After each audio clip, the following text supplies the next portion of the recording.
Hello, everyone. I would like to officially welcome you to No Limits Mind Mapping. Today we are focusing on one brain to rule them all with a very large, broad, and sharp introduction on how to create that single mind map. My name is Shelley the Shark, and I am co-hosting today's event with Matt Caton, our Director of Customer Solutions. Hello, everyone. Thank you for diving right in and joining us today. We hope to chomp down on some fantastic new ideas for managing your information today. Now, you may recognize me as the supreme ruler of the 7 C's, but now what we want is we want you to be the supreme ruler of your information.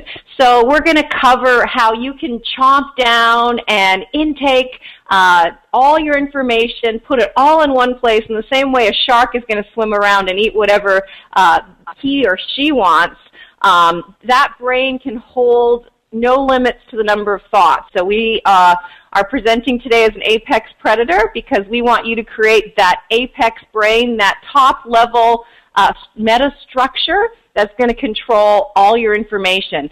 So we're going to start a little bit with a few theories. So what we find is that in order to create that mega structure, most user interfaces, whether they are the file folder directories, and that can be within your own computer system, whether you're on a PC or a Mac, or if you are on even a shared folder system like Dropbox, it's linear. So because of that, what you can get is a gargantuan file folder linear directory, and what happens is when you're making more lateral connections about how your information fits together, what fits under what, it's really impossible to make those types of connections.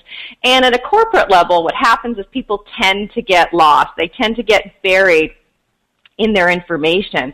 The same problem sort of exists with mind maps, believe it or not. Mind maps take your information a step further, absolutely, because you have this visualization of structure that you don't get with files and folders. However, what happens is if you look at the branching of a mind map, the two-dimensional conventional mind maps, is something at the end of one map, like you can see this planning, sharing thought, can't be easily connected to something on a distant branch because they are flat and static.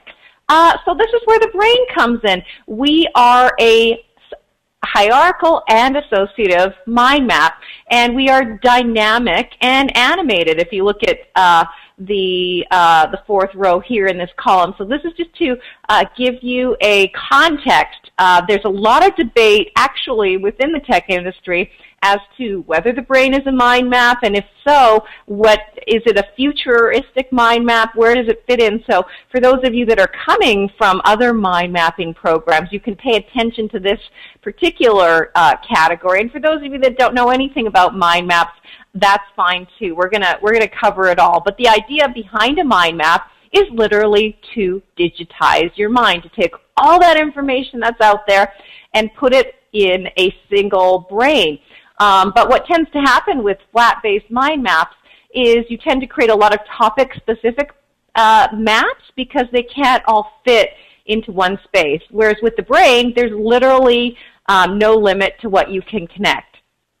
So how do we get started in building our knowledge base? Well, we're going to cover all that. First of all, what you want to do is create key thoughts, or what I like to call buckets, for all the thoughts that you're going to collect. And then you start adding the pressing information that's at hand, and then keep updating it, and then lo and behold, your brain is going to become your resource for everything. Now, as your brain grows, you're going to need some organizational tactics, especially for those of you like me that want to create or are maintaining a mega brain. So to that extent, we're going to talk to you a little bit about identifying key knowledge hubs, pinning these knowledge hubs, and then adjusting growth. You can make various what we call breadth versus depth choices. Am I swimming at the surface of the ocean with my information, or am I going deep into my categorization structure? When to dive down in subcategory and when to come up to the surface and eliminate those useless categories are also key aspects of organizing that mega brain. And then, of course, organization by thought type and tag in addition to thought relationship. So with that, we're just going to go ahead and dive in. And I thought it only appropriate to start with Jerry's brain. Now, Jerry's brain is available for everyone on webbrain.com. You can go to webbrain.com/explore, and he has over 240,000 thoughts. He might be on record as the largest brain created by a single individual that is made public. So I'm just in Jerry's brain, and I thought I'd start off most appropriately with types of fish because, you know, it's getting close to lunch and I'm getting a little hungry. So here we are in his brain. Now, one of the nice things about the brain is one piece of information can be effectively organized under multiple categories. So I'm going to go ahead and click on sharks in Jerry's brain. Now, clicking on that thought triggers all related pieces of information. And again, this is Jerry's perspective. And one of the interesting things about the brain is we look at information very differently. You might have sharks under, you know, Jaws the movie, or under Shark Tank on TV. You might be thinking of sharks in a completely different way, where Jerry's thinking about them as a type of fish, a predator, and, you know, lo and behold, somehow in his brain it relates to West Side Story. So these are all the parent categories, the categories that sharks are under. Now, the nice thing about the brain is we don't have to duplicate.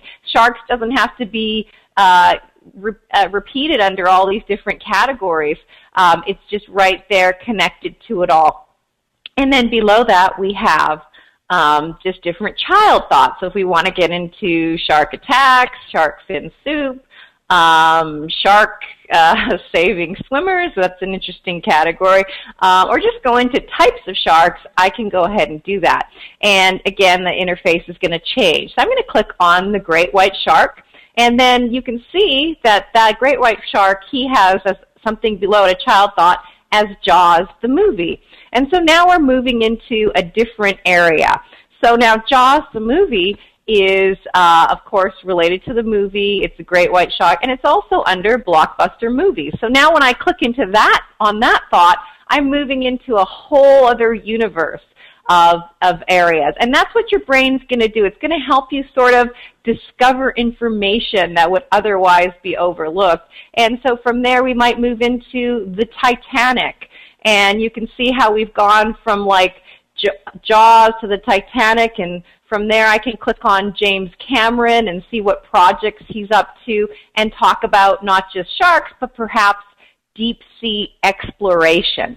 Now, one of the interesting things about the brain is you'll notice to the right we have siblings, and these are thoughts that share the same parent category. And then to the left we have jump thoughts. So deep sea exploration, he's got all kinds of categories below, but as a jump thought, a thought that's related but not necessarily a child, he has a connection to submarines. And then from there you can get into all kinds of stuff or move up the hierarchy into military ships. And then from there, you know, we might want to look at the destroyers or at other types of military ships or even Navy battles.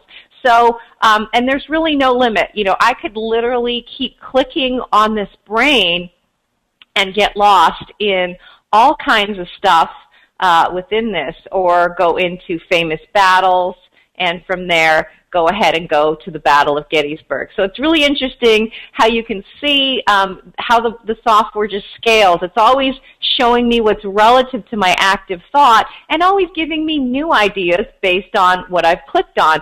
So you can see how I can go all the way from types of fish to the Battle of Gettysburg in about 5 to 10 clicks in Jerry's brain. And of course, we have the past thought list, which shows us that trail that we actually took to get back. So if we want to get back to, let's say, James Cameron, we can go ahead and do that. So again, that's Jerry's Brain. Jerry's Brain has over 240,000 thoughts.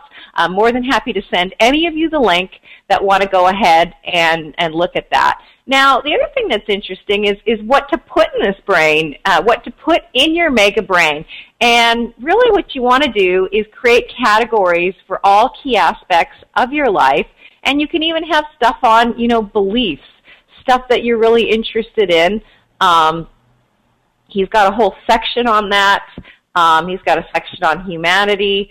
There's an area on business. If I want to go into my business, Jerry's business area, I can go ahead and do that as well. And go ahead and move to different areas here, life and small business, Office Live Business, and go into Microsoft Office, which is going to be under Windows Live and software and so forth. And you can go into all kinds of areas in this brain, and that's, of course, under Microsoft, which is all kinds of different things. So with that, I'm going to go ahead and open my brain here and give you some ideas of some key categories that you might want to start creating to create your mega brain. So I'm just going to go ahead and float this brain and move it over here on my single screen here. Now, pieces of information in the brain are what we call a thought, and a thought, of course, can represent any type of digital information. So I've just gone into my business area. So what you want to do is start mapping out for your business all those key domains. So operations, you can have a whole section on everything you're doing in the operations in your company. Sales, mapping out, everything from your sales conferences, proposal templates, clients. All this can go into a single brain without limits. And one of the advantages of the brain is you can start down one path and then, of course, end up somewhere else. So, for instance, Time Warner is not only a media entertainment client, it's a high-tech client, but it's also under knowledge management as far as the client services that we're offering. And here are other projects that we're doing that are related to knowledge management. One of them is AT&T. Now, people can also be added to your brain, which is really nice. So in this particular brain, we have a connection to the manager, who's Ben, who is actually working on this project. And now I'm using the parent-child relationship to see who reports to whom. So Ben reports to Jerry Marvin, who is the manager. And, of course, Jerry should probably report to Barbara Powers, the CEO of the company. So I'll make a connection there. And now I've got Jerry reporting to Barbara. But you can see how this all fits together nicely. So that's a little bit of an overview. Now what I want to do is I actually want to start from ground zero, from nothing, and create my own mega brain with you in real time. So you can see how easy it is to do this from scratch. So I'm going to create a new brain, and I'm going to call this my mega brain. And you always start with your name. So I'm just going to call my brain, let's call it Mega Brain Great White today. So I'm starting with my Mega Brain Great White. Now, one of the things I want you to all know about this One Brain for It All template, if I want to cheat, I can simply click on this and boom, I'll have all kinds of categories. There are also business templates, brainstorming templates, education, IT management, and also tags and types. I'm not going to put those in quite just yet because I want to start with literally nothing. But I want you to be aware of that because those are very valuable templates built right into the Brain 8. So here we go. We've got my Mega Brain, and it's going to start with nothing. So what I want to do is I want to create thoughts for my business and my personal area of my brain. So what I've done is I've just used the semicolon to create multiple thoughts. And now from my business, what I want to do is I want to map out all those key areas within my business. So I'm going to go ahead and do marketing, sales, operations, and let's do customer service, and engineering. So I've just added these categories in my brain. I also like to have a thought for my team. So I'll do that. And for my team, I'll go ahead and just add Matt and Tracy real quick.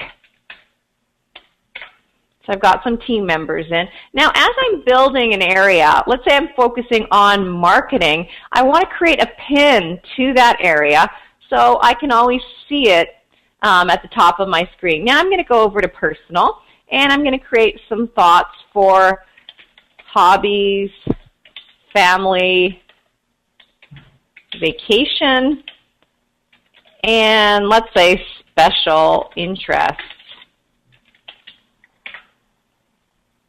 So I've got this area in my brain, and now from there, of course, I can start to integrate existing information. So if I want to go out to my desktop and grab a few things, and let me just go ahead and go to my projects here. Now I can go ahead and grab some interesting documents. So if we have a new product announcement, I can simply drag and drop that into my brain. Now one of the things that's going to do is it's going to create a shortcut to where that file exists. From there, I can simply keep that as a shortcut, or I can right-click to either copy or move that file. So I'm going to move that file into my brain. So it's very easy to go ahead and integrate documents. Now, I can also go ahead and integrate existing web information. So if I want to go back to my personal area, and maybe one of my special interests is sharks. So I've got my thought on sharks. Now from there, I'm going to use the brain's built-in search web tool, and I can go ahead and collect some information on sharks. Well, first of all, I like this picture, so I might just go ahead and copy this image and paste it on my shark dot as an icon. So you can see I've got that picture in my brain.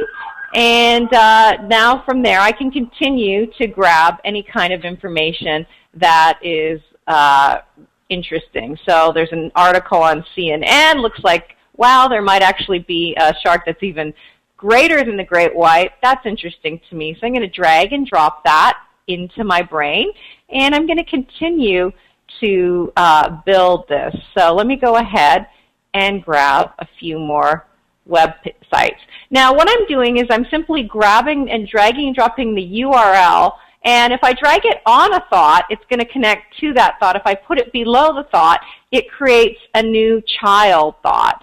So from there, and I'm just going to change the label to the tag. I'm just building a knowledge base on sharks. And really, this is how these mega brains get started. You want to start with a hobby or something that you're very passionate about, and you can come in here and just start adding all these URLs and see how they fit together. Now, the thing that's nice too is we also have a notes section. So if I want to learn a little bit more about, what it takes to become a donor, or I want to add that as a note, I can simply copy or take this note, and I'm actually going to go ahead and add this to my Thought on Shark Research Institute and paste this little note on becoming a donor and thinking about doing that. Now, the other thing about this is this is sort of related to my hobby on diving. So I'm going to go ahead and create a thought for diving, but put that under hobbies. So you can see how things are starting to get connected here. So now I've got my diving hobby, and I know that Matt also dives, so I'm going to go ahead and start adding, making connections there. So I've got Matt under diving. Now I can also come in here and do some interesting things. If I want to add wallpaper, I can do that. So let me just go ahead and select a wallpaper from my desktop. And I'll go ahead and add that into my brain. Hopefully that'll come through. And I like the thought backgrounds. Actually, let me set the theme to be dark blue. So I have the dark background. So you actually have various themes here that you can use.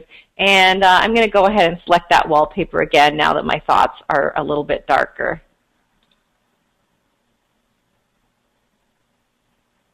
and load that wallpaper back into the brain. There we go. So this is my brain so far. So now I've got this brain, but what I want to do is I want to start going a little deeper into my information set. So let's talk a little bit about importing. So you've seen how to do a single file, a single note, a single document, but we're building a mega brain, so we want to do a little bit more. Well, first of all, I want to create a big and bright IT section in my brain. We have a whole IT department, and I need to populate this real quick. So the way I'm going to do that is I'm going to go to File and go to Import and grab a brain template. And we actually have a brain template on IT management. So I'm going to go ahead and import all 144 of those thoughts so I can get my IT section going real fast. So that's happening. Now, in addition to this IT section, I want to go ahead and import some folders. I want to go over to my marketing area and grab a folder as well. So I'm just going to go ahead and let this import happen for just a couple more minutes here. And meanwhile, look for a good folder. Oh, and you can see that import's done. So I've got a brand new IT section in my brain called IT Management with all kinds of things in here, from IT assets to a help desk section to key user departments, all pre-populated in my brain. And actually, a lot of people ask, how do I get rid of these intervening thoughts? I want to have IT management now directly on business. So I can actually move it just like that. And so now I've got IT management right under business, and I'm going to just forget this category called IT. So you can see I've really built a whole new section just by using those existing thoughts from the pre-built thought templates in the Brain 8. But beyond that, what I want to do is I want to import existing folders. Now there's a couple things you can do with folders. Of course, if I drag and drop this folder, that's going to create a shortcut to where this folder is, and I can click on that. And that's very useful, by the way, because I might, instead of digging through a couple generations of files and folders to get to this, it's all right here. So that's one thing to do. But what I actually want to do is I have a website project that has a full set of folders all fleshed out. I started that, of course, before I got the brain, but now I want this website project in my brain. I want to import that full folder structure. So the way I do that is I go to File, and this is where we really become the mega shark here, because this is all about importing and sucking in a lot of data into your brain, and believe me, your brain can handle it. So I'm going to select to import a folder. And I'm going to go ahead, and now I simply browse. I'm going to go to that My Projects, and I'm going to grab that website project and hit Save, and I'm going to go ahead and do that full folder import. So now it's actually importing 22 directories, 28 files, and 22 URL shortcuts. Boom, I hit OK. Here it goes, and it's all in my brain. So I want to show you what that looks like relative to that folder outside. Now notice the folder's still there, so I probably want to just delete that. Or if I want to have a copy of this information, that's cool too. And I'm going to bring my tools area up and just resize this a bit so everyone can see what I'm doing here. So now, the way this works, my website project, it actually had 8 just free-flowing thoughts or URLs and so forth in that folder. And so you can see, therefore, I have the thought with 8 attachments below. And these are all just example websites that I thought were cool. Now they're all attached to a single thought. If for some reason I decide, well, this website on the 2012 London Olympics has some cool references, I want it to be its own thought, I can simply drag that up, and now it appears here. And then you can see the number. I only have 7 attachments to this. Now you can also see that each subfolder within that folder that I imported became a thought as well. So for instance, website graphics, web design content had subfolders which included timelines and so forth. So you can see all these thoughts also, of course, are now imported in my brain. Now, why would I want to do this? Why would I want to not just keep this outside of my brain? Well, a couple things, because first of all, the website project isn't just related to marketing, it's actually related to IT. So let me just go ahead and pin this and go back to my nifty IT management, asset management area and that I added. And I might actually want to go ahead and put my website project as an asset management. The other thing that I might want to do is link it as an active project for IT, because IT is also going to be a part of this. So I'm going to go ahead and do this. Now I can also type this project, my website project. Now you can create new thought types and tags. When I did that import, it actually gave me some native thought types and tags. So this is what I call a hot project. So I'm going to go ahead and activate that and connect it to that thought type. And now I've typed my website project so that it's got a type to it as well. I can also tag my information. This is something that might be a high cost to the company, something that we're doing in Q4. So now I've added some additional data to this, and stuff that was stuck in one folder can now be related to other things. So for instance, website graphics, well, that's something that Matt is responsible for. So I want to make a connection to Matt and get him in, connect him to website. Website content, well, that's something that Tracy's going to be working on. So I want to go ahead and connect Tracy as well. So now you can see that when I click on Matt and Tracy, I can see exactly kind of what they are doing in my team. And of course I can go ahead and thought type them as well. So if I have existing thought types for people, so for instance, Matt is a director, so I'm going to tag Matt as a director. And I'm going to go here and also tag Tracy. I'm actually going to go ahead and tag Tracy as the leader for the content. And, you know, of course, I can continue to add people below them and so forth. Or if I want to also connect Tracy to marketing, I can do that, which makes sense because she's doing some marketing. And now I can see what Tracy's doing. Now, in terms of types, too, you can come in here and edit the thought type. So this thought type leader, it's actually appearing a little bit dark with this dark wallpaper. So I want to brighten that up. So I'm going to go ahead and just give that a nice light color. And so now you can see that any thought that I have typed as leader, in this case I only have one, Tracy, is now appearing a little bit brighter. And then likewise for this director thought type, these thought types were designed for a lighter background. I want to take this and I'm just going to adjust the color here and make this like a lighter color. So now you can see all my directors are appearing in sort of that light color, and I've got Matt there as well. So you can see how now this braiding has really grown very quickly, but I'm not quite done with this yet. I also have a lot of information actually in Internet Explorer, just on my bookmarks. So you can see my favorites here, all kinds of stuff, and I want to get that into my brain. So that's another import that we can do. So I'm just going to go ahead, and at the top of this, I'm just going to call this Web Research. And now what I'm going to do for web research is I'm going to go ahead and go back to that file and import, and this time I'm going to import all of my Internet Explorer favorites.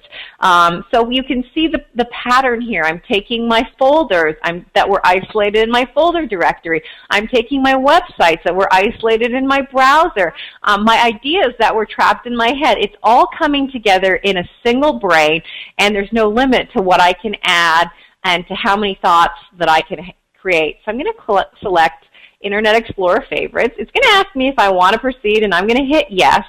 And I want to do this also to show you how to edit and fine-tune, because what this is going to do is it's literally just going to grab them all and kind of put them in, and you know, obviously very limited organizational strategy in IE subfolders. So this is going to require me to come in here and decide where I want to put things. You can see that most of these bookmarks that I have are either related to technology or to marketing. So I want to go ahead and select all my marketing web pages that I have. So Marketing Power Association, Pragmatic Marketing, SEO, Seth's blog. Let me go ahead and grab Malcolm Gladwell's site. All these, and Fast Company, these are all thoughts that relate to marketing. Now I'm just holding down the Control key. That is the Command key on a Mac to select, and that puts all these thoughts in the selection box. Now releasing that Control key, I'm going to go back to my business area and go into marketing, and I want to create a new thought for market research. And I want to add all those thoughts right here in this brain. Now, I like this section on market research. It's quite useful. I'm also going to go ahead and give this an icon. The Brain 8 comes with over 2,000 built-in icons, so I can go ahead and choose. Let me grab something for market research. I'll use this little bullseye there just to make it stand out. So you can see how nice that looks. And now what I'm going to do is I'm going to right-click on that selection box, and I can link.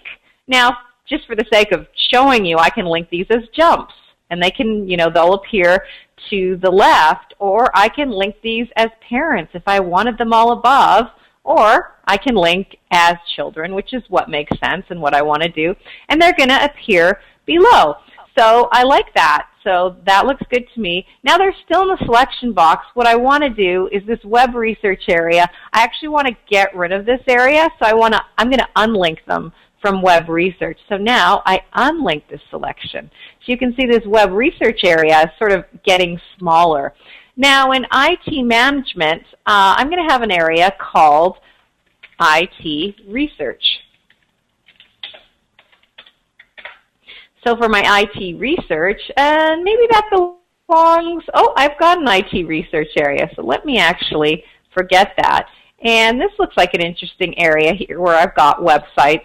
These are, again, the ones built coming in from that template brain. I want to go ahead and pin this, and I want to take a lot of those bookmarks that I just imported and put them here. So again, I'm going to go back to that area where I did the import, and I'm going to select most of this stuff, actually, other than music.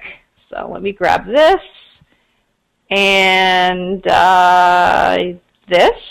all these, and then I'm going to go back to my IT research area, and I'm going to link these as children. And you can see now I've grown this area as well. So that's coming together nicely. And then web research, let me unlink, and get rid of all these. I can go ahead and actually I've gotten them out of the selection box. So what I can do is just go back and individually, unlink this way as well. Or if I even want to sunset certain categories, computer world, if I want to see, if I want to get rid of something, I can do that. So you can see how this comes together very nicely. And literally in just 10 minutes here, let's go to our statistics and look at the utilities. Let's see how big this brain is. So in this short time that I've been talking to you, we have a brain now that has 161 thoughts, 178 links, 18 tags, and 29 file attachments. So we've come a long way.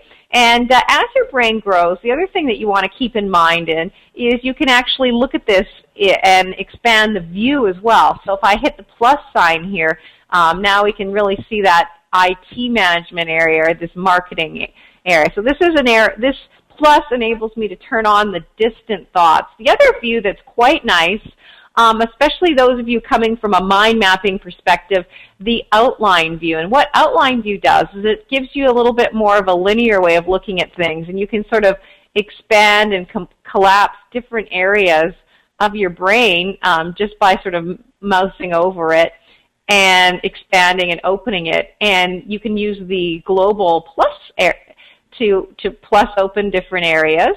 And of course, I'm presenting in a little bit of a lower resolution, but you can see what this all looks like. And of course, I can minus to close certain areas. So definitely outline view is another way to kind of get an overall look of what you're doing in your brain. And then another view that I really like for Mega Brains is expanded view. So I'm going to go ahead and switch to expanded view. Now what expanded view lets me do is it lets me kind of organize and take different sections of my brain and move them to where I see fit. So if I want to go ahead and open up, help desk and user support and, start to build maybe an FAQ section in this brain, I can do that, and maybe the FAQ section or the network support is relating to my web research. So if I want to go ahead and make a connection to that, I can do that and see what that looks like, or also go ahead and open up my team area here and see how my team relates to what I'm doing. You can see how Tracy gets a little closer to marketing because she's got marketing. And if I open Matt up there, I can see that Matt's related to diving and website graphics, which relates to my web project.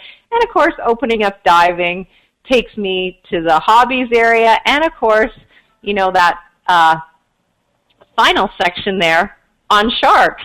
So it all comes together very nicely. And if I like this view that I've created here, and I can activate whatever thought I still want to have focused, I can go up to view and save this. So I can save this as, let me just call this my mega view.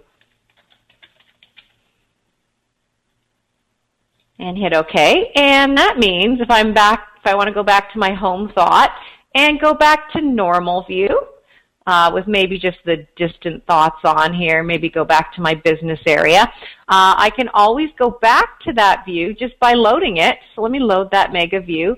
And here we are back in that mega view in the beginnings of this mega brain. And with that, I think I'm going to now pass presenter over to you, Matt, so you can continue our momentum of importing. And Matt is actually going to cover how to import existing mind maps.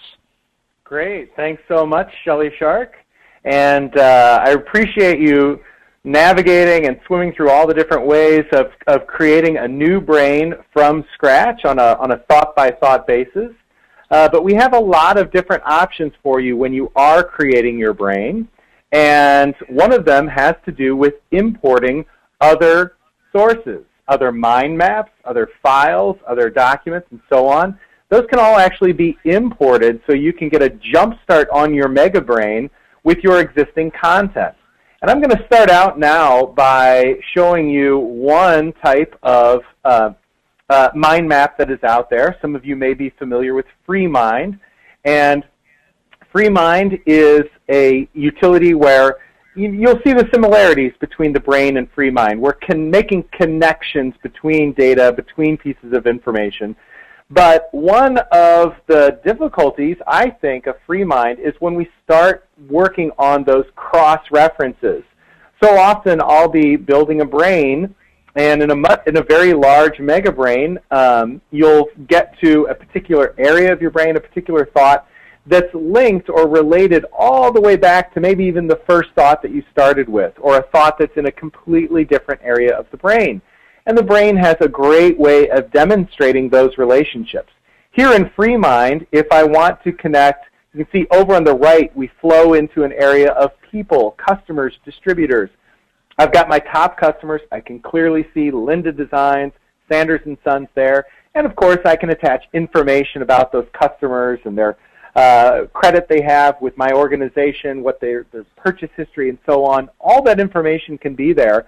But I also like to link that information to the actual catalog and products that they've purchased, which is, in this particular structure, way over on the left of my brain, of the mind map. So here in my catalog, I've got my dining room chairs and a whole series of different dining room chairs that I'm viewing.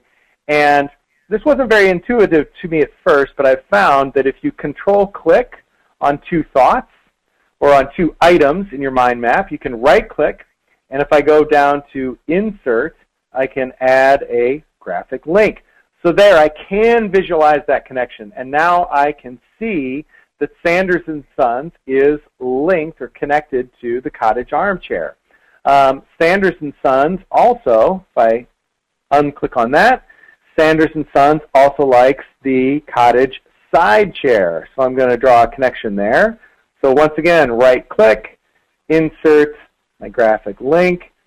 And finally, another individual, the Thompsons, they also like the cottage style side chair. So I'll make my insert of a graphic link there. And finally, one of my craftsmen, I'm going to link him to the cottage side chair because Dan is the only one that can really build this with much integrity. So I click those two, and I'll draw a link there. Insert a graphic link. Now, what am I doing? I'm adding new context and new relatively important information into my brain, but I'm also sort of messing up the structure. I keep calling it my brain because I look at a mind map and I automatically think of the brain. This is not the brain. This is free mind. It does allow you to draw those same connections, but in doing so, in the process of making those cross-references, and you can see as my structure, my mind map continues to grow with more clients and more products that I have, it's going to actually become difficult to navigate through this mind map. The more information I put in, the more difficult it is to understand that information, and that's a pretty serious problem for me.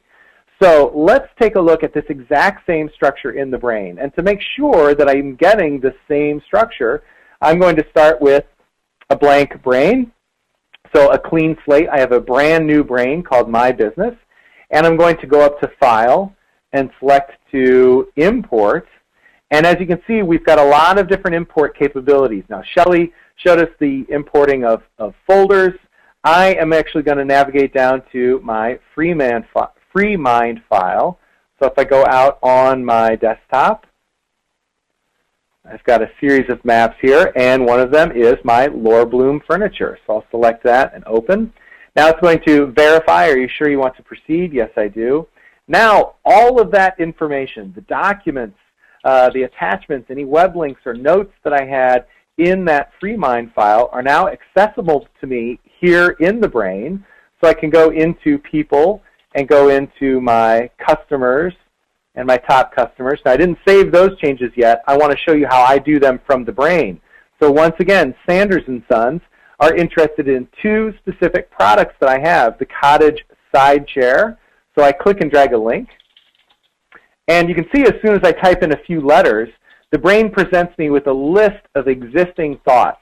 This helps me to reduce duplication of thought names in my brain, and also to simply let me know that I've already have that content. Why create a new thought about the cottage armchair and have two in different locations when I can link everything that's related to the cottage armchair, the people that build it, the customers that are interested in it, and so on, will all be linked to that one thought. So cottage arm, I'll link to, I'll double click, and I'll link them up to the cottage side chair as well. So cottage side chair. And what's more than that, I can also go back into my people area and into my craftsman.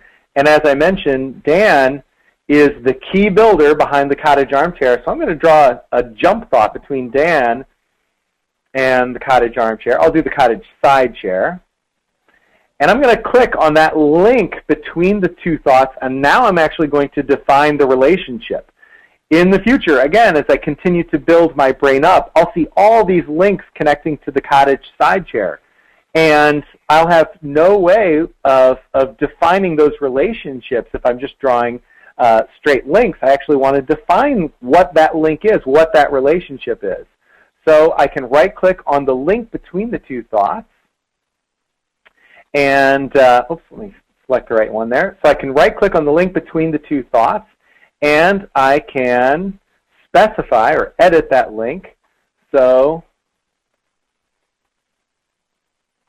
Dan is the specialist for building the cottage side chair. And I can see that also falls under dining room chairs, and it also falls under one of my clients, Sanders & Sons, who has an interest in that chair. And once again, I can define that relationship by right-clicking, and I'll edit the link and an interest. I could define it as a purchaser, an interest in the chair, co-designer, whatever I want that relationship to be between those two thoughts. And I'm doing all of this while still maintaining the integrity of my structure, of the brain. It all makes perfect sense to me, and I don't have that same clutter as you saw in the previous design. Now, if I do still want to see the big picture of all that information, again, as Shelley showed us, we can always jump into, whoops, don't want to sync there, we can always jump into the expanded view. So I can open up a new expanded view and really start designing my layout and specify exactly what I want to see in my brain. And when I want to expand a thought, I click on the plus sign, and I can start getting the big picture of how all this information fits together. I can even minimize my tool tabs down below and just click on the plus sign and eventually just expand my entire brain so I can really see how, once again, it's all fitting together, but without any type of confusion or cluster as to exactly what the relationship is between two thoughts. So I can really spread it out and have that clean, crisp view. Now, additionally, I want to talk a little bit more about the other import capabilities we have. Let me go back into normal, and I'm going to jump back up to my home thought, my business. I'm going to start keeping track of all of my corporate meetings within my brain as well. So it's not only my clients, my sales, my data and information. I'm also keeping meeting notes and valuable information, task lists and to-do lists in my brain. And to do that, I'm going to create a new jump thought off of my business for my meetings.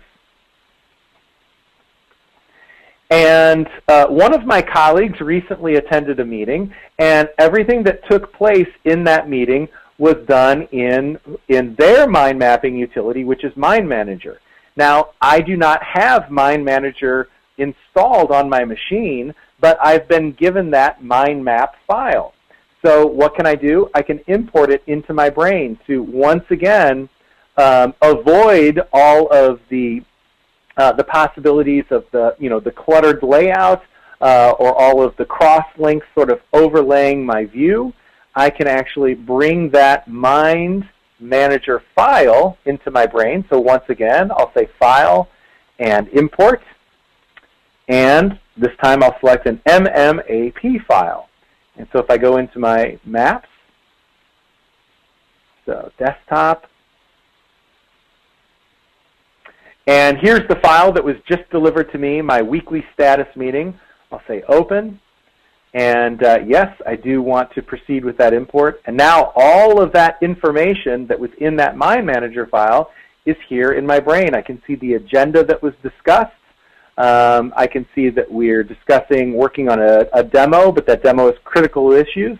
There's a part shortage, and any notes associated with that, I'll have access to all of that information here at my fingertips. And once again, I can start making these cross-references. So maybe this part shortage has to do with parts that we need for the cottage armchair. And this cottage armchair is getting a lot of focus these days. People are interested in it, and maybe that same part shortage affects the cottage side as well. So I'll connect it to two existing thoughts, cottage side chair. And that cottage side chair, again, is getting a lot of focus. Clients are interested in it. I've got a specialist ready to build. I need to make sure that I get these parts out. And as you can see, this part shortage was even labeled as a priority 1. That's one of the tags that we have in the brain. Again, that tag appeared, that attribute appeared as a tag in the Mind Manager file, and so therefore it's appearing for me here in my brain after my import. One last import to share with you, and then I want to jump over to another topic of creating these thought types and tags to further identify and classify your information.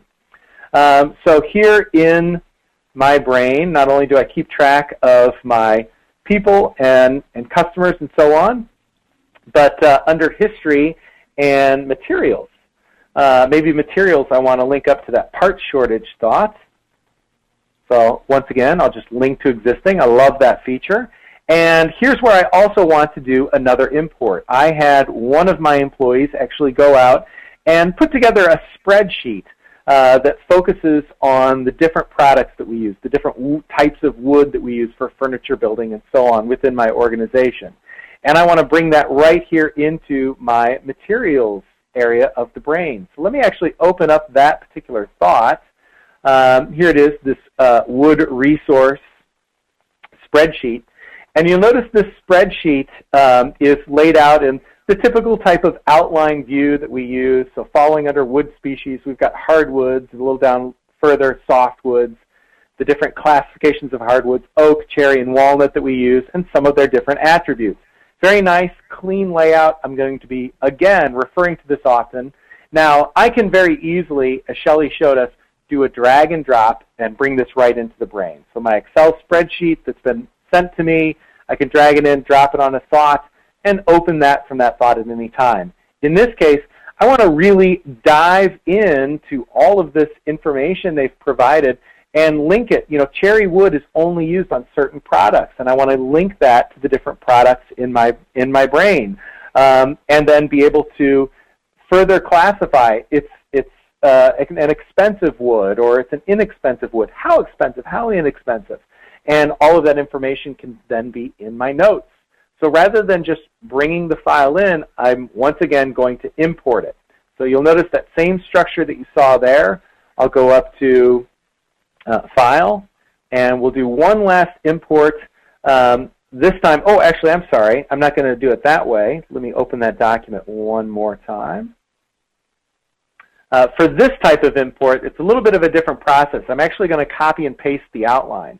Since this is in a nice, clean outline form, I'll just select this content, right-click, and copy. You can do this from a tab-delineated list or even any type of outline that you have in a Word document.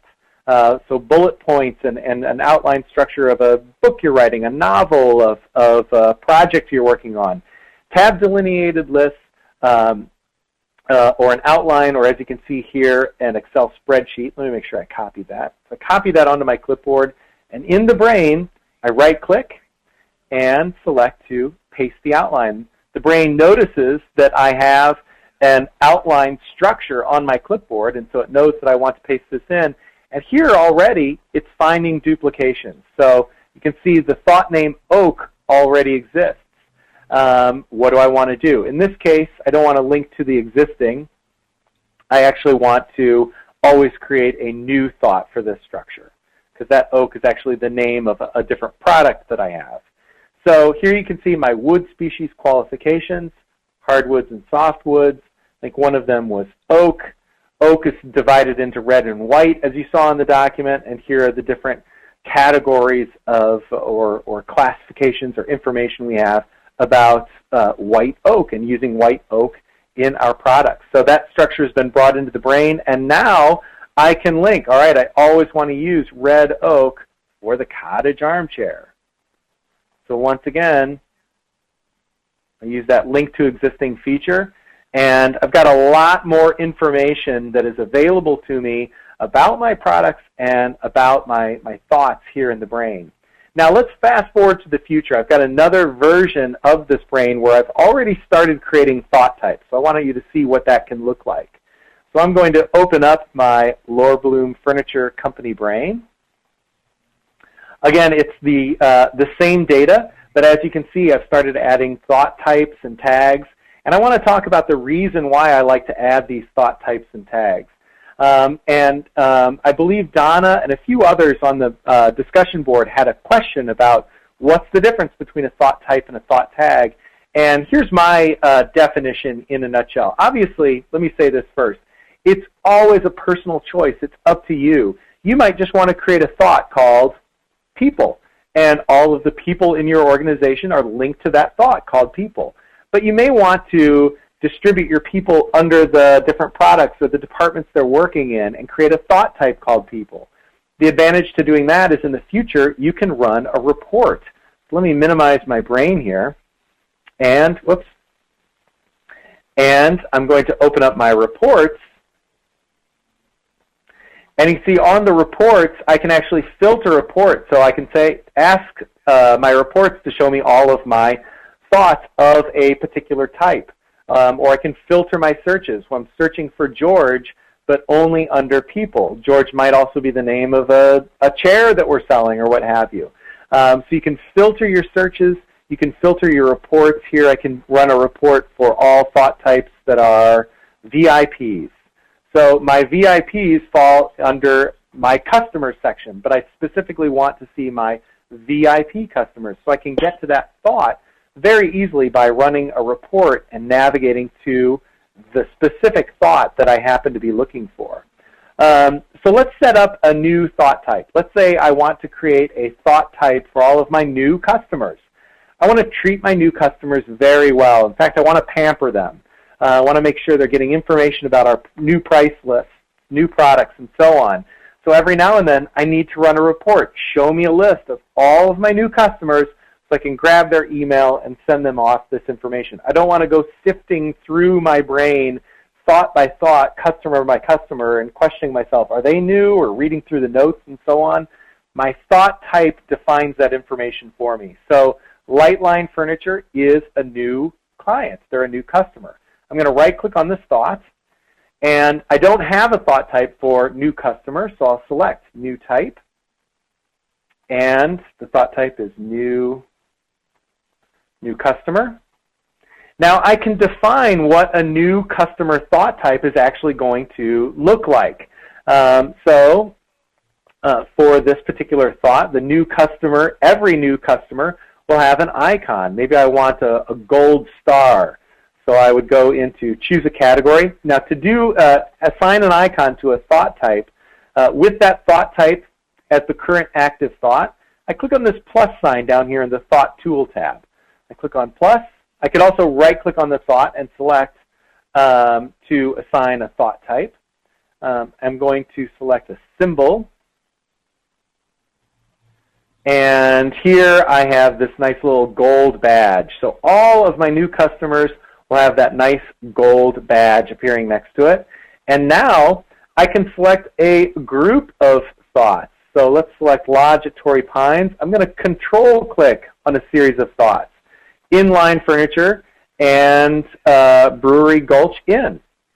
So I've selected a group of thoughts, in this case 3 individual thoughts. I did that with a control click. If you're on a Mac today, you would do this with a command click. But now I can modify this grouping of thoughts in mass. There's actually a lot of features that you can do with this, this command click, this selection box. Today I'm just talking about thought types and tags, so we'll feature that. So I'll scroll down. I just right-click here in my selection box for this group of 3 thoughts I've selected, and I want to set the thought type to New Customer.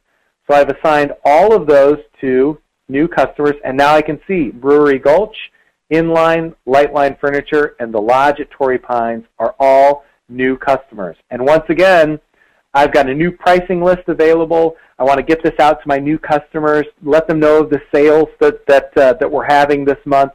The quickest way to get there, and just think if this brain continued to grow and had even thousands of customers, the best way to get there is to run a report and filter that report by all thought types, new customers. And there they are. At my fingertips, I can click on them one by one to navigate to them, to make sure I've got the right contact information in the notes, what have you, and let them know about that information. And the final component I want to share with you today are thought tags. Again, thought types in my description is a key category that a thought falls into.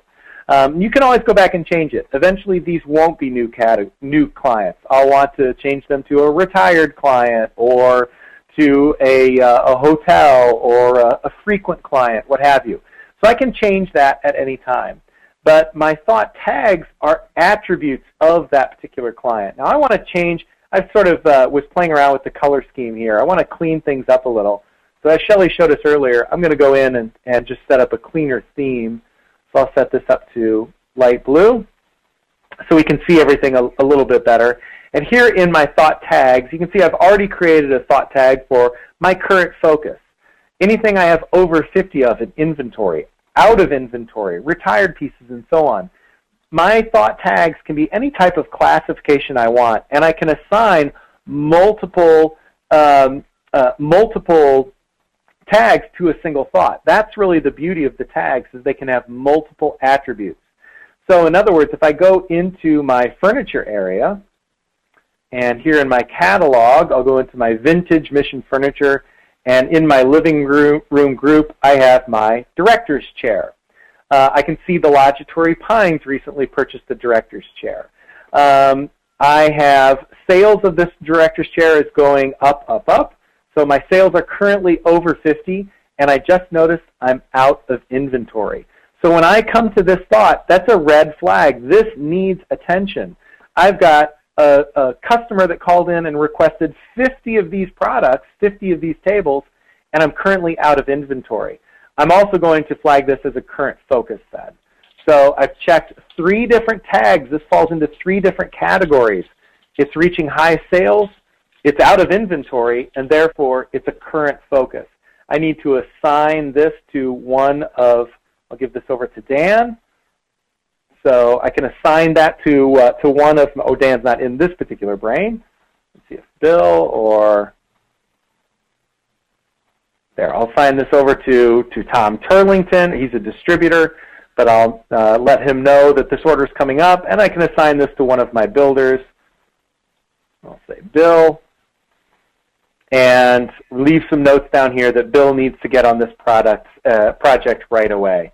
And of course, every time I come back and visit this particular brain, in this case, the first thing I'm going to go to when I log in on a Monday morning after a long weekend, and I want to really get focused and dive right into the most important pieces of information. Hello, Matt. In this very large brain. Yes.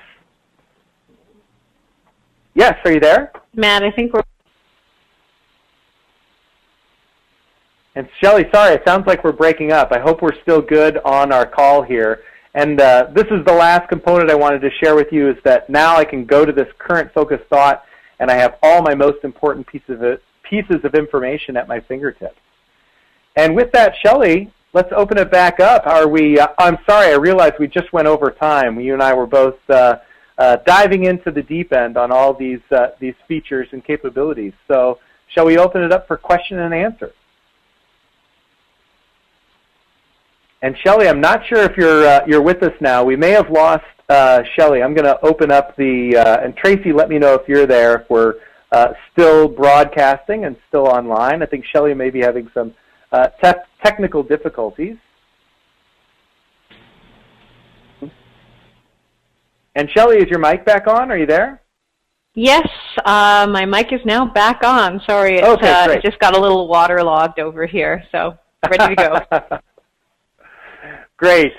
And so let's open it up for the question and answer session of today's webinar then. All right, great. Well, a number of questions came in. Let me just pull out the Q&A.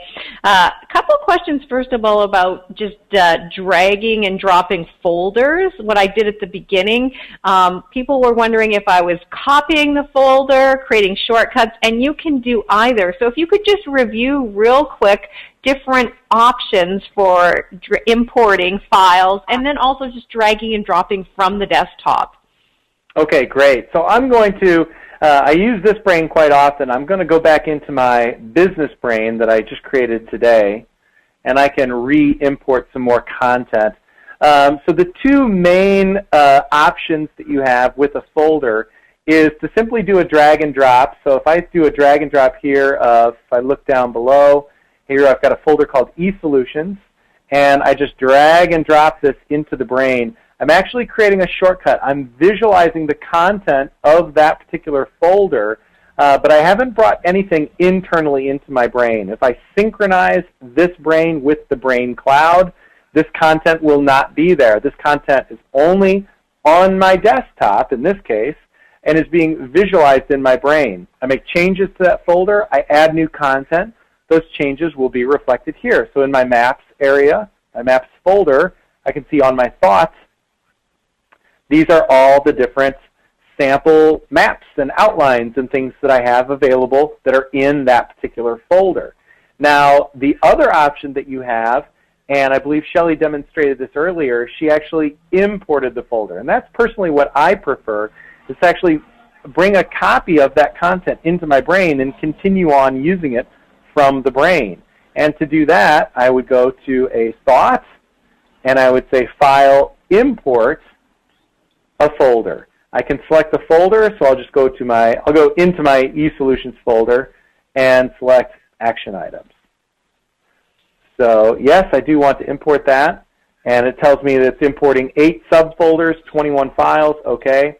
And so all of the content that was there in Action Items has now been brought internally. I have an internal copy in my brain, and moving forward, that's where I'll go to actually edit and modify that information. And when I sync it, that imported content will be available to me on the cloud or on other computers that I'm synchronizing through the Brain Cloud services. And just to review, Matt, a single file, you can simply drag and drop a single file, and that will create a shortcut. From there, you can also right-click to copy and paste files as well. So if you just want to show a couple of the options for just copying or moving in a single file from a folder, start with some of go a little bit more basic as well. Okay, great. And here I just did a drag and drop of a single file into the thought structure. It creates a new thought since I dropped it underneath the active thought. I could have dropped it on the active thought as well. The drag and drop default is to create a shortcut. So I can see that little icon there, that little black arrow icon on the PDF. That's telling me that's a shortcut to this Start Addendum document. I can right-click on that attachment, and now I've got the option to move the file in or to copy the file into the brain. I can always go back and move a file out of the brain, move a file into the brain. I can change any attribute of content or information in the brain at any time. In this case, I'll just copy it in.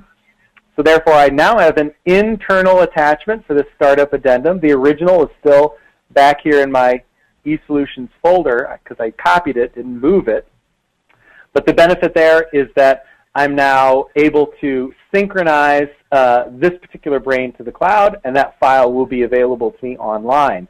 And like Shelley said, and I believe someone else, yes, had the question about this earlier, if you copy it onto your clipboard. So here I've got my permit number for a project. I'll right-click and I'll copy that. So now I have that permit copied onto my clipboard of my operating system.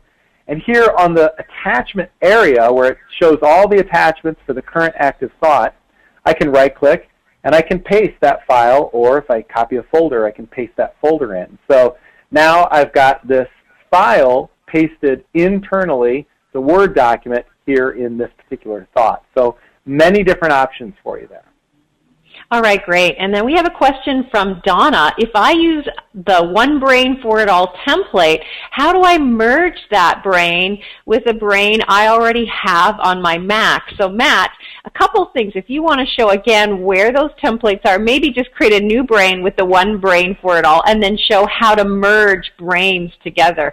But I also want to specify with the templates, you can actually import them directly into a new brain. But I also kind of like where Dawn is going in that you might want to create a new brain with the template, work on that, and then merge it in. So you have a couple possibilities for, when to use the template, and, you can import it directly into a brain, or you can create a new brain template and then merge it. So maybe we can cover these different options.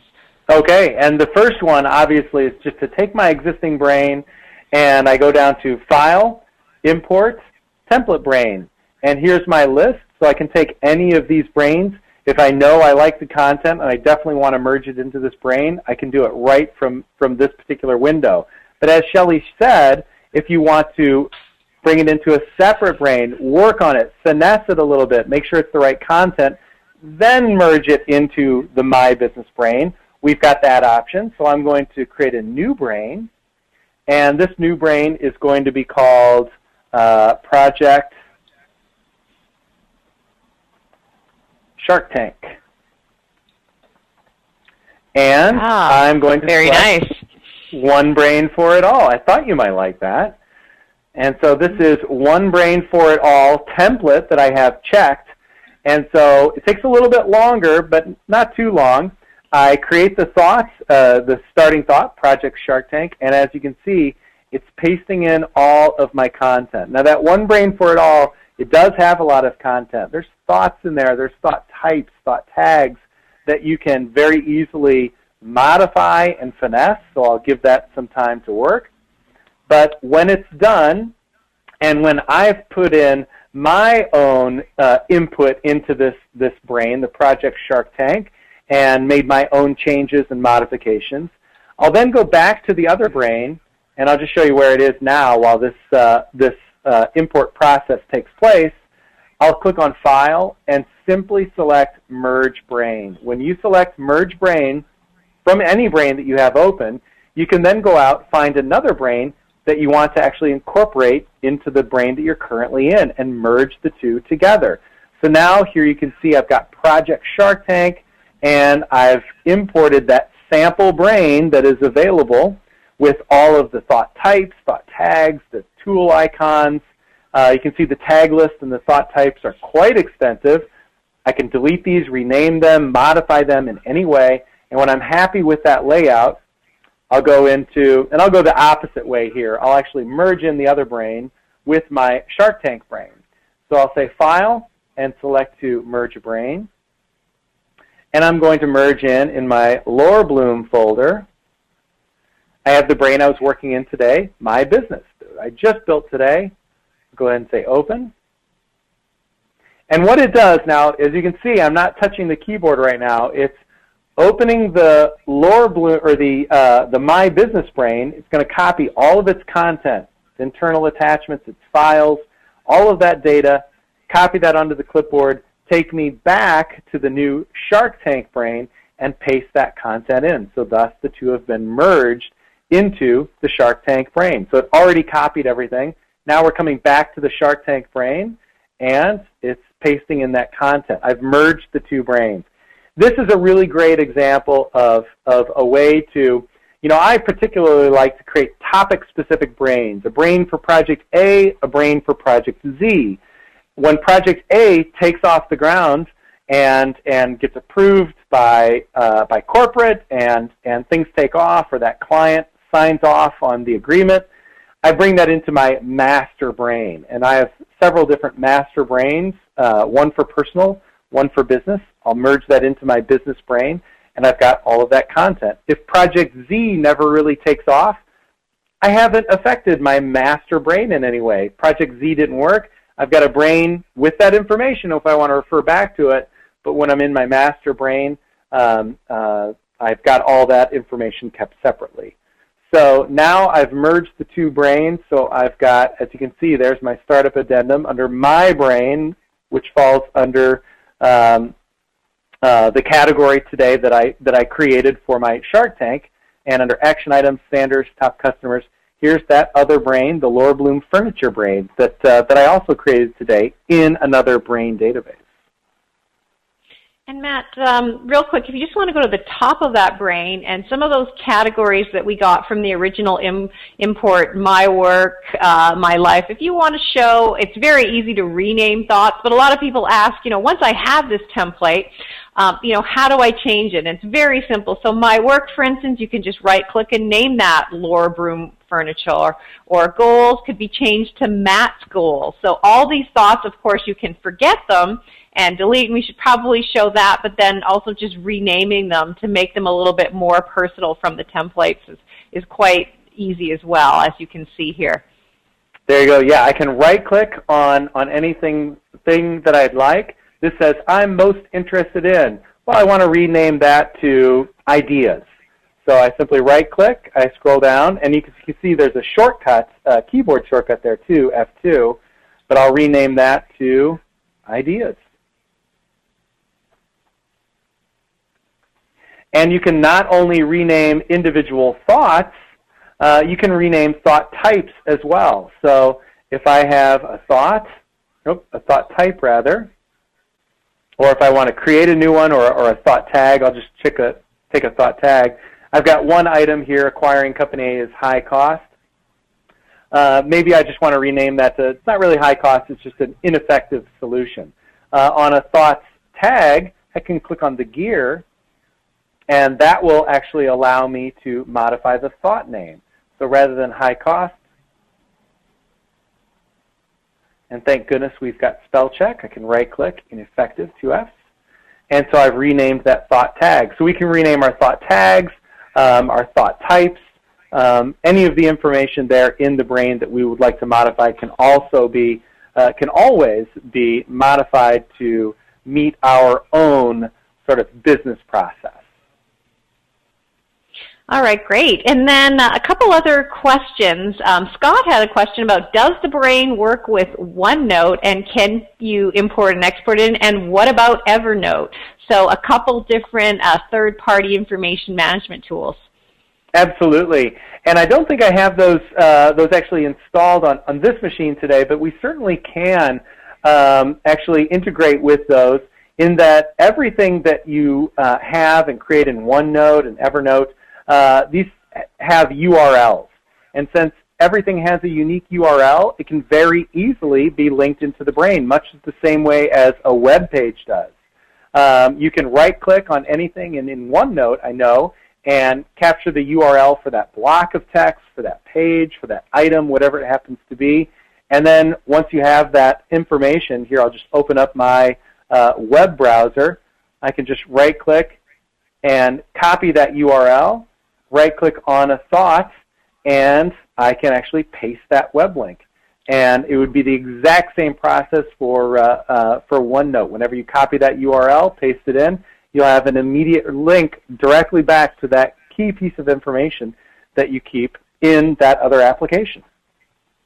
All right, great. And then a question from Deborah. When I bring a website or article URL, say and you come back to that thought, say a year from now, if the article is no longer on the web, what happens to my link? So Deborah, yes, great question. Now when you're linking to URLs, we are simply linking to that URL. We're not sucking that in or doing an import or anything like that, which some people like, because for instance, if you link to your intranet homepage and the content's constantly changing, you'll just click and you'll always get a live representation of that site. And in most cases, the site's there. Now that being said, if it's a very convoluted URL or you're actually concerned that the website isn't going to be there in the future, what you can do, and sometimes I do this for little snippets on the web, is I'll do the full, drag and drop the web link, but then I'll also copy and paste the article in the notes area or a portion of that as well.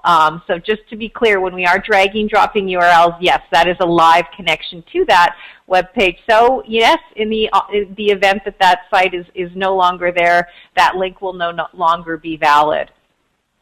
And also, just one thing to add to that, Shelley, if you'd ever like to sort of check the health of a large brain and sort of review those URLs to find out if there are some older URLs in your brain, cluttering things up, taking up space that don't work. If you're about ready to share that brain with your colleagues or your boss, and you want to make sure all the URLs that you have in the brain are valid, once again, we can come back to reports, and under the listing of all, we can go down to our special reports, and we can actually scan, and what this will do is it will run through the brain. It'll open up each web page that's attached to a thought and simply ping it real quick to make sure it gets a response. Anything that does not get a response will show up here on your list, and you can visit that page manually to see, oh, they've got a new URL, or the web page is taken down, it's not there anymore. But we have that broken URL attachments there in that special reports that you can run on your large and ever-expanding brain. All right, great. Now, we are running overtime, as you can see. We're just going to go for a couple more minutes. For those of you that do need to run, I do want to remind you we will have a recording of this session posted on our homepage. You will automatically be emailed this as well. So you can look for that tomorrow, review, pause, rewind, anything that maybe we've gone through a little bit too quick or stuff that you want to dive more in depth. And then tomorrow we have TheBrain 101 hosted with Tracy. So the class size is a tad smaller, so we can answer more of your questions. We also, that ground-up brain that I created, I did that very quickly just so you could get a sense of the scalability. We go through how to create a brain from scratch a lot slower on the 101 class. So If the speed or pace was a little too much or too advanced today, do join us tomorrow for the Brain 101 at 10 a.m. Pacific. And we're just going to go a couple more minutes and answer a few more questions. We have a question from Dave. How do I create a specialized brain for an application, such as a brain for handling a legal case, and then save that to the list of templates? You can ask it. Now, this is a little bit more of an advance. There is a way to do it, and I don't know if we have time to show this. So, Dave, that's something that we could maybe do a one-on-one or send instructions, but I do know you can customize that template list. That's correct, right, Matt? Yes, that is correct. So the list that you see, if I go to File and select to import a template brain, you see this particular list. I've got a customer 6027. You won't see that on your end. This is a modified list that I created. And you are right in saying that there's a little bit, a few things that you need to do on the back end in order to make this work. But we've outlined those specific instructions in a document, and as Shelley mentioned, we're happy to meet with you in a quick 30-minute one-on-one call to show you how to actually modify and create your own template that you can then use again and again in the future. But it definitely is possible. Just takes a little bit of handiwork ahead of time, but you set that brain up one time, and you can then use that template over and over again in the future. So send us a note to support@thebrain.com. We'll send you the document. If you have further questions beyond that, we're happy to set up a call with you. All right, great. And just to let people, a couple of you are asking where you can sign up for the Brain 101. Actually, you can just go to TheBrain.com. In the news section, it's right off the home page, or you can do www.thebrain.com/101. So Matt, yeah, see you've got that URL up, and we do have so just below under the web events, right off our home page, you can get there, or just TheBrain.com 101. And if you can't make tomorrow's class, we also have the Tuesday class as well. So we do Tuesdays and Fridays. So, feel free to sign up for either. And a couple more questions here. Which is better, a brain for everything or a smaller, more specialized brain? Coming from Eric. So we love answering this question because, of course, I really like my mega brain, and I have my Shelley Hayduk one brain for everything, and I'm just whizzing through and activating everything, whereas you have Matt on the other spectrum where he actually has multiple brains and prefers to do topic-oriented brains. So there really is no right and wrong or a wrong answer. What I do have a blog entry that I can send you on One Brain or Many, and it actually just opposes Jerry Mikulski's brains approach to Matt's approach. So I can send you that link, Eric. But beyond that, let me just say I would recommend if you are activating certain thoughts or ideas concurrently, keep them all in that same brain because it just saves you the time. That's why, I do marketing, sales, I have renovation, I have all kinds of things. So for me, just because I'm a very heavy multitasker, I want to have all my businesses and even my personal life in a single brain. So I have that one brain. Now that being said, like for the webinars today, I still have a couple multiple brains, especially if I want to share. I have a team brain, sales brain that I only share with Tracy and Brigitte. I have a writer's brain that I only share with certain writers of the Writers Guild. So I do have topic-specific brains, but then I also have that one mega brain. And then Matt, maybe you can juxtapose, kind of what my philosophy with what you're doing on your end as well. Sure, and as you can see, I have a series of brain buttons across the top of the application. Anytime I create a new brain, if I'm going to be accessing that brain quite often, I created this brain just today. And as you can see, it goes on even further into a drop-down menu. I've got so many that I like to jump in and out of. Sometimes these are customer brains that I'm reviewing with them to help them to contribute to their structure, how the brain is working for them. Sometimes it's a project I'm working on, and I just simply have different reasons. Sometimes there are brains that I like to share, an example brain on a particular topic that I'd like to share. I have several brains that I simply cannot share. It either has proprietary information for my business or my own personal information, credit card information, and passwords, and so on. So because I am demoing my brain quite often, I've got different brains for different topics. And today's brain, if I feel that, hey, I'm going to demo this particular brain again, this is a great example of how to keep track of a project, I'll simply click on the little brain plus sign, and now I've added Project Shark Tank to my list of brains that I can toggle between very quickly. So I can still get in and out of different topic-specific brains, but they are kept separately. And of course, I can always go back and merge them together later if I feel right. And I think that's a key point. You can sort of have your cake and eat it too. So if you have a bunch of separate brains, they can come together. And I also want to cover the reverse, because for those of you that have a mega brain, you might be like, oh, gee, I just want to share a portion of my brain with somebody. So you can actually take thoughts from one brain and create a new brain. So Matt, let's say you've got your big Project Shark Tank brain. What if I just wanted to grab, let's say, the sales section of that brain? You want to show how to quickly do a mass select and copy into a new brain? Absolutely. So let's say I've got a new team member coming on board, and they really like all of my sales information. Now, I don't want to share my client information, my meeting management, my business development.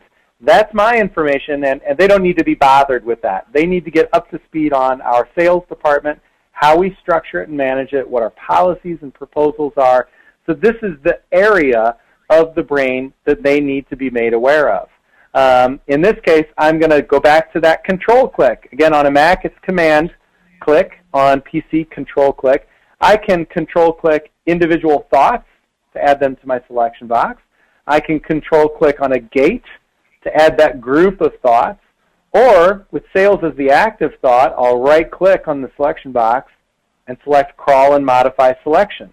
So now I'm grabbing a group of every child word thought, so sales and down for 6 generations away, I'll say okay, and add that to the selection box. That didn't add a whole lot, but this is the content that I want to share with them.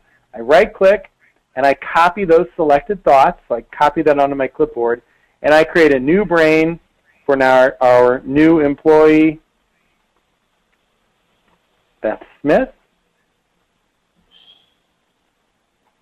And now with that information on my clipboard, when this brain opens up, I can simply right-click on the background and paste those selected thoughts. So now I've sort of done the opposite of the merge. I've taken a segment of a brain and created a smaller subset that I can then share with someone else or continue modifying and moving this particular brain forward in the future. So I've taken a larger brain and made a smaller one out of it that is topic specific. All right, great. Now, a couple more questions. A question from Dave. Can you define link types for virtual thought? So, Dave, the answer to that is a virtual thought is just that. It's virtual. That's why it has the purple, and I believe you have some in one of the brains that you were demoing, Matt. But that being said, the virtual thought is great because it lets the folder directory auto-populate outside of the brain, but it does have some drawbacks, and one of them being you cannot define link types or tags for virtual thoughts. They also aren't going to synchronize to another computer. Well, they'll synchronize, right, but you won't have access to those folders if it's a shortcut. So just keep that in mind. So if you, in that case, if you did want to type all these folders, an import would be better, but each does have its place. Virtual thoughts are fabulous for actually a lot of corporate managers where they're working with other departments that are using file drives outside of their brain, in which case you want to use a virtual thought. Now, to do virtual thoughts, you actually have to turn them on in preferences. So, Matt, if you just want to go and right-click on preferences and then go to the UI section to show that option, I think that would also be helpful as well. And here it is under UI. You can right-click on the background to get to preferences. I went up to options and down into preferences. On a Mac, it's under the brain and then preferences. But here on the UI tab, we've got this option to show virtual thoughts or not. If it's checked, as you can see behind me, or behind this window, I'm visualizing all the subsets and subdirectories. If I uncheck it, I will simply, when I create a, let me go back to VIP clients, when I drag and drop a folder in, I'll drop it there on the active thought, and I'll simply have a link. There you can see I've got a link to that, that location. So I'm not visualizing that, that content any longer if that's unchecked. So the choice is yours. Do you just want to see a link to a folder, or do you actually want to visualize that folder in the brain's hierarchy?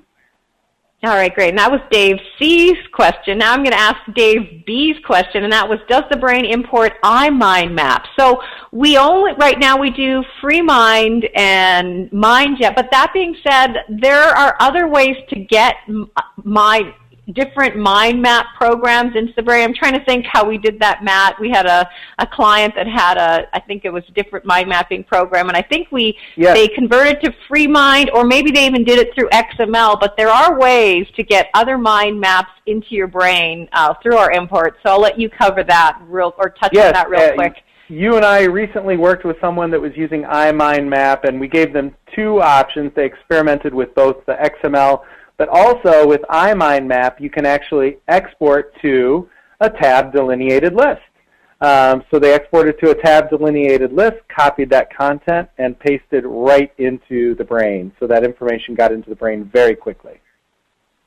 All right, great. And I think with that, we are going to close talking about mega brains and going into mega overtime here. We're going to end today's session. I want to thank all of you, especially for all of you still on who've gone way past the hour. And just a reminder, we do offer free support to all brain users. We can do web meetings. You can chat with us. You can call. So do feel free to take advantage of that. And then, Matt, any final words of wisdom for creating that mega brain?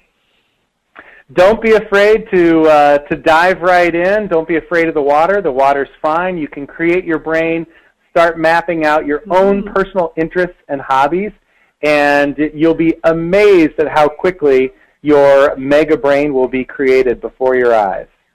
All right, that's great. Well, with that, we're going to end today's session. I'm going to go off and get a tuna sandwich, and hope to see you again on future Brain Technologies events. Thanks, everyone. Bye. Thanks, everyone.